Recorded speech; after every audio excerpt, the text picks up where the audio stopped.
Halo semuanya, selamat datang di ulasan mendalam kita kali ini. Kalau kita bicara soal Rusia dan alutsista militernya, satu hal yang pasti, mereka itu sangat tertutup. Rahasianya dijaga ketat, apalagi kalau sudah menyangkut apa yang terjadi di balik pintu pabrik pesawat militernya. Tapi, coba tebak, baru-baru ini sektor yang sangat rahasia ini bikin kejutan. Mereka baru saja memamerkan sebuah pesawat angkut militer raksasa yang mutakhir.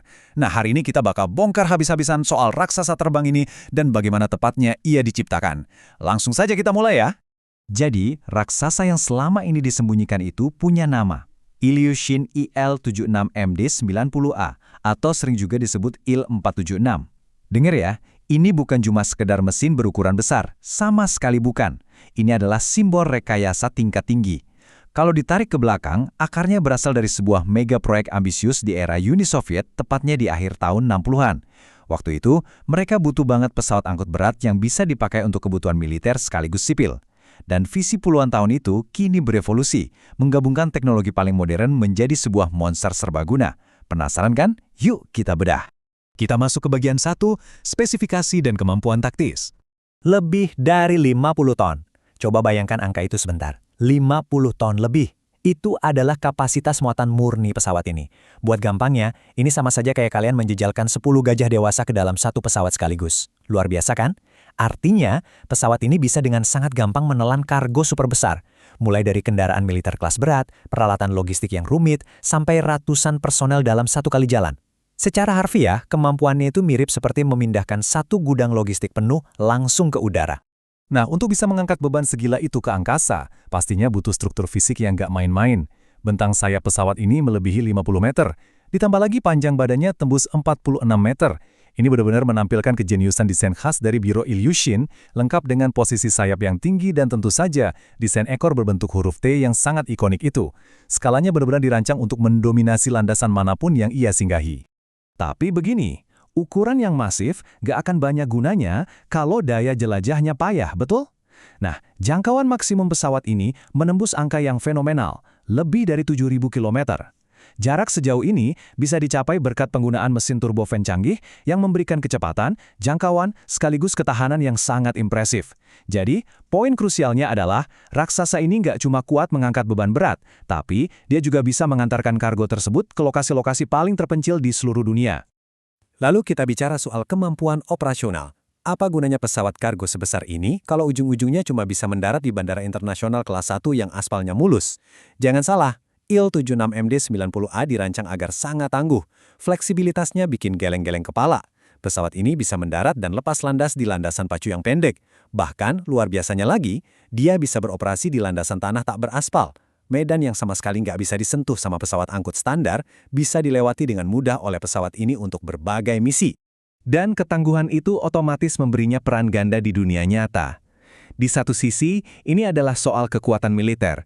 Mengerahkan pasukan tempur dan alat berat secepat kilat ke zona berbahaya atau jadi tulang punggung operasi kontraterorisme. Tapi, di sisi lain, ruang kargo raksasanya ini adalah jalur penyambung nyawa. Ia digunakan untuk misi kemanusiaan, mendistribusikan ratusan ton makanan, obat-obatan, dan alat darurat langsung ke pusat zona krisis dan bencana alam. Satu pesawat dengan dua peran yang sama-sama vital. Sekarang kita bergeser ke bagian 2 di balik pabrik rahasia. Untuk membangun monster sebesar ini, pastinya bukan cuma pertunjukan satu pabrik saja. Ini adalah kolaborasi epik berskala nasional. Semuanya berawal dari Biro Ilyushin, di mana proses desain dan rekayasa dilakukan menggunakan perangkat lunak CAD presisi dan pengujian terowongan angin.